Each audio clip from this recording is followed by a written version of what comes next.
इसलिए remedial teaching पर अधिक फोकस होनी चाहिए। अभी जो प्रेजेंटेशन हो रहा था उसे भाषा का अधिक और गणित का तो हमको लगता है यही हुआ, लेकिन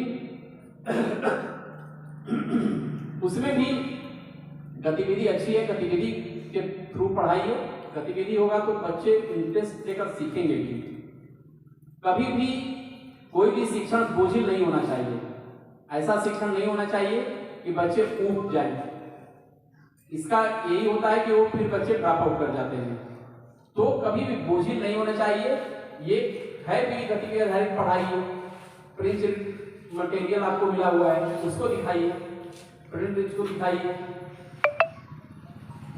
अभी भी देखते हैं बहुत कम स्कूलों में वो लगा हुआ मिलता है। कुछ उसमें चार्ट ऐसे हैं जो स्कूल में लगाने हैं, दीवारों पर लगाने हैं, और कुछ ऐसे हैं जो दिखाने हैं, रखने हैं, उसको दिखाने हैं। कभी कभी अलमारी में उसको रख सकते हैं, लेकिन उसको दिखाइए।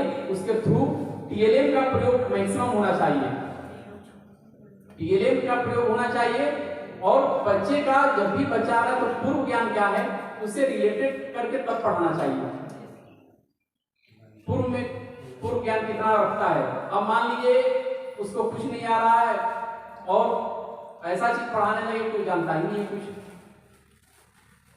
कोरिलेट नहीं कर पाएगा। वो उसका पूर्व ज्ञान है, वर्तमान में जो पढ़ा रहे हैं अगर कोरिलेट नहीं कर पाया तो बच्चे का मन नहीं लगेगा, वो फिर सीख नहीं पाएगा।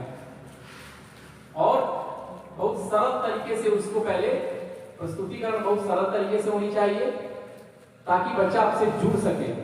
जब आपके साथ बच्चा जुड़ जाएगा, आपके साथ काम को भी करने लगेगा, तो ये समझ जाइए कि आपकी जो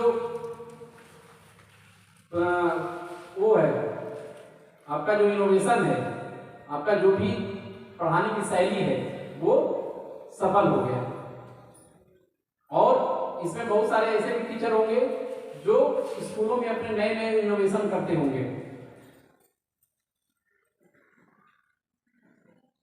अलग शैली से पढ़ाते होंगे। कुछ नवीन ऐसा भी वो है कि इनोवेशन वो करते होंगे, लेकिन वो इनोवेशन बाहर भी आना चाहिए, वो आपके तक सीमित न रहे। ये नहीं कि हम ठीक है, हमने एक बहुत अच्छी चीज पढ़ानी क्लास बताई है बच्चों को, लेकिन ये नहीं कि हमारे स्तर पे फिर आ जाए।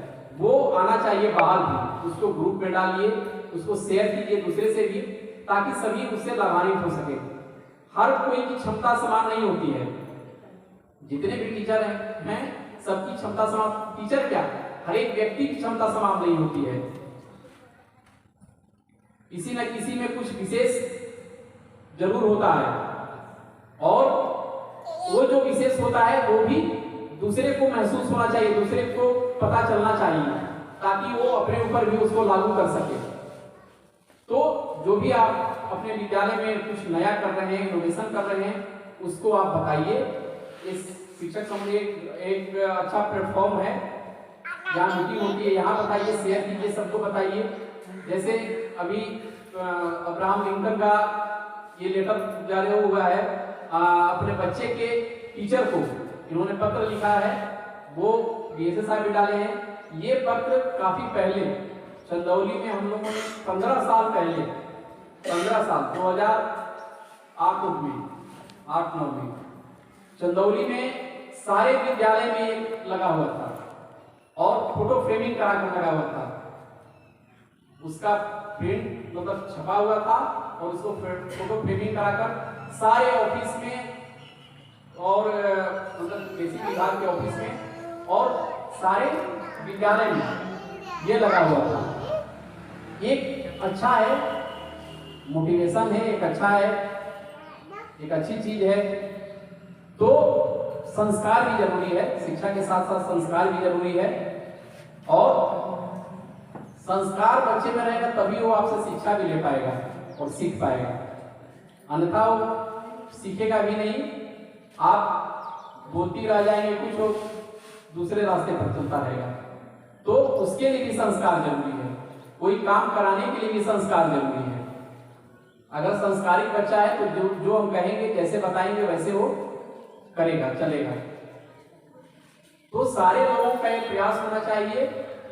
ये बीच बीच में बहुत सारे कंटेंट्स आते हैं उसको देखा कीजिए निपुण बनाने के लिए। अभी 2-3 वो भी आया देख रहे हैं, इसमें लिंक दिया है 2-3 चीजें। वो गार्जियन भले ना करे, गार्जियन भले ना सोचे, लेकिन हमको सोचना है कि उस बच्चे का भविष्य अच्छा हो और पढ़ लिख कर योग्य नागरिक बने। तो ये बैठक होती है, इस बैठक में हर एक क्लास का पार्टिसिपेशन होना चाहिए। जैसे एक बार ये भी हुआ था कि कक्षा 1 के एक दिन किया जाए तो कक्षा 1 के सारे टीचर आए, कक्षा 1 को पढ़ाने वाले, फिर कक्षा 2 को पढ़ाने वाले आए, कक्षा 3 को पढ़ाने वाले आए।